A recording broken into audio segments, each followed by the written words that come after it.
Hi there, in this tutorial, I will be guiding you on how you can add team members in ClickUp.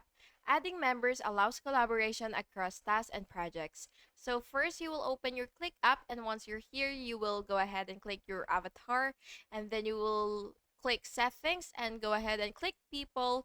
And once you're on the people section, you will click this button right there, which is invite people, and then go ahead and invite members.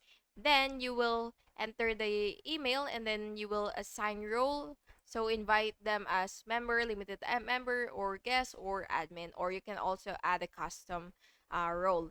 Then members will accept the invite, and then it will appear in the people list.